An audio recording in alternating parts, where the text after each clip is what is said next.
अब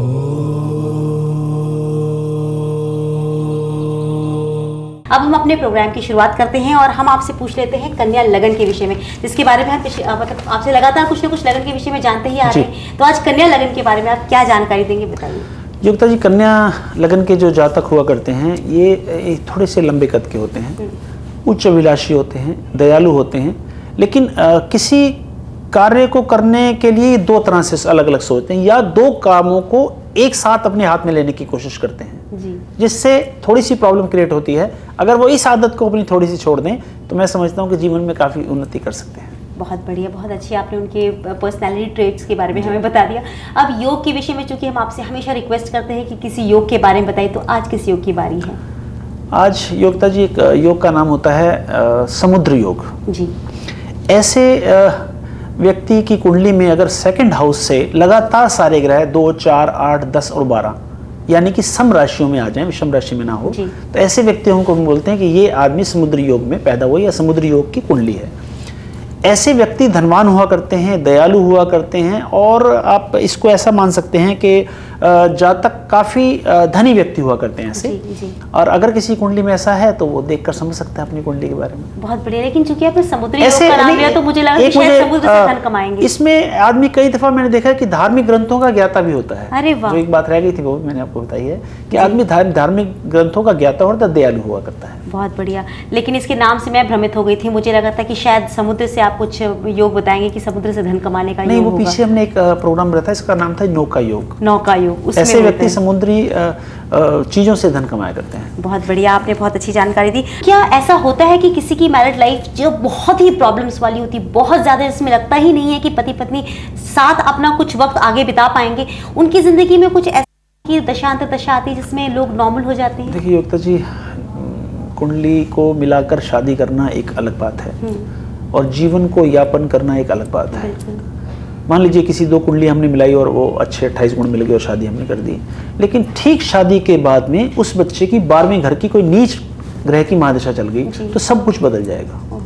अब हम आपसे मकर राशि के वालों के बारे में जानना चाहेंगे, जिनके पास अपनी जन्म कुंडली नहीं और कार्यस्थल पे जो मतलब बहुत अनबन का सामना करते हैं या प्रॉफिट नहीं ले पाते हैं, उनको क्या करना चाहिए? मकर लगन वाले, मकर राशि वाले लोगों को ऐसा करना चाहिए कि बुधवार के दिन एक घड़े में पानी भरकर उसके ऊपर ढक्कन लगा के अपने कार्यस्थल में रख दें, और शनिवार वाले दिन उसी घड़े को ले जाके किसी बहते हुए जल में प्रभावित कर दें। जो कार्य उनके रुके हुए हैं या कार्यस्थल में दिक्कत आ रही है, सेल नहीं है या काम नहीं हो पा रहा, ये इस उपाय को करने के बाद में काफ़ी हद तक सफलताएं मिल जाएंगी। चलिए, आपने उनको भी जानकारी दे दी।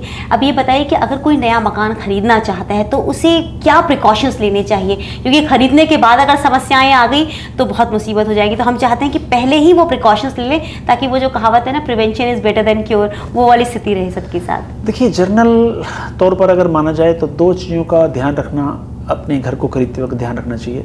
एक तो नॉर्थ और ईस्ट के जो फेसिंग मकान है वो अच्छे हुआ करते हैं, और एक नॉर्थ और ईस्ट कॉर्नर में कभी रसोई ना हो या उसमें बाथरूम या टॉयलेट नहीं होने चाहिए।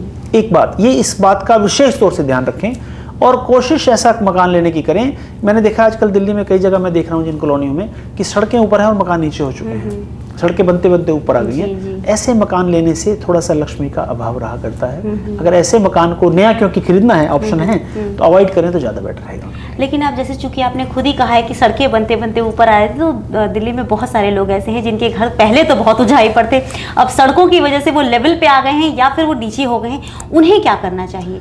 देखिए, उनके लिए एक आसान तरीका है कि जो घर का मेन फर्श है उनका, जो अंदर घुसते वक्त, वो सीढ़ी थोड़ी सी नीचे रखें और फर्श के ऊपर आदमी जब अंदर एंट्री करे तो एक पैर को उठा के अंदर रखें। जी, मतलब फर्श ऊंचा होना चाहिए और बाहर का जो उसका चढ़ने का लेवल है वो थोड़ा नीचे रखें। इससे काफ़ी हद तक सफलता मिलेगी उनको। चलिए, ये तो आपने बहुत अच्छी जानकारी दी। आपने मकान का भी बता दिया। अगर कोई प्लॉट खरीदना चाहता है तो अब प्लॉट के लिए भी हम चाहते हैं, लोग कहते हैं कि एल शेप प्लॉट है और अगर एक तरफ से ओपन है तो ठीक है, कोई बात नहीं। आजकल लोग चाहते हैं कि सबके पास मकान हो और वो किसी भी तरीके का मकान हो, इन्हें कोई परेशानी नहीं होती, परेशानियां बाद में पैदा होती हैं। अगर कोई प्लॉट खरीदने जा रहा है तो उसे किस बात का ध्यान रखना चाहिए? देखिए योगिता जी, दर्शकों के लिए एक बात बताना चाहूँगा। देखिए, हैं तो दुनिया में 4 ही दशा और 5वीं दिशा है ही नहीं जी।